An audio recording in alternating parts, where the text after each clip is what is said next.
বর্তমান সময়ে বাজারের যে অবস্থা তাতে পে স্কেল শব্দটা অবাক করার মতো। কিন্তু পে স্কেল মানে কি? সহজ বাংলায় পে স্কেল বা বেতন কাঠামো হলো এমন একটি চার্ট যার মাধ্যমে ঠিক করা হয় একজন সরকারি চাকরিজীবী প্রতি মাসে সর্বনিম্ন কত এবং সর্বোচ্চ কত বেতন পাবেন। বাংলাদেশে ১৯৭৩ সাল থেকে পর্যন্ত মোট ৮টি বেতন স্কেল দেওয়া হয়েছে। সর্বশেষটি ছিল ২০১৫ সালে। সাধারণত প্রতি ৫ বছর পর পর নতুন স্কেল দেওয়ার কথা থাকলেও এবার প্রায় ১০ বছর পর নবম পে স্কেলের খবর আসছে। অনেকের মনে প্রশ্ন জাগে, পে স্কেল মানে কি শুধু বেতন বেড়ে যাওয়া? উত্তর হচ্ছে না। এটি একটি পূর্ণাঙ্গ অর্থনৈতিক সংস্কার। পে স্কেলের মাধ্যমে শুধু মূল বেতন বাড়ে না, বরং এর সাথে যুক্ত হয় বাড়ি ভাড়া, চিকিৎসা ভাতা, যাতায়াত ভাতা এবং পেনশনের নতুন হার।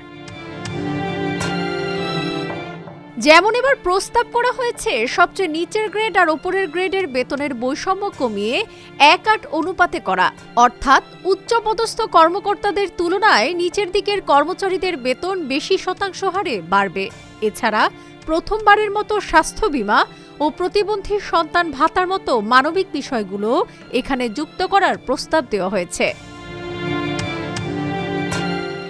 নবম পে স্কেল বাস্তবায়ন হলে কি হতে পারে? এর দুটো দিক। প্রায় ১৫ লাখ সরকারি কর্মচারী এবং ৯ লাখ পেনশনভোগীর হাতে বাড়তি টাকা আসবে। এতে তাদের জীবনযাত্রার মান উন্নত হবে এবং দ্রব্যমূল্যের চাপের সাথে তারা কিছুটা মানিয়ে নিতে পারবেন। কিন্তু আছে মুদ্রাস্ফীতির ভয়। সমালোচকরা মনে করেন, যখনই সরকারি কর্মচারীদের বেতন বাড়ে, বাজারে এক ধরনের নেতিবাচক প্রভাব পড়ে।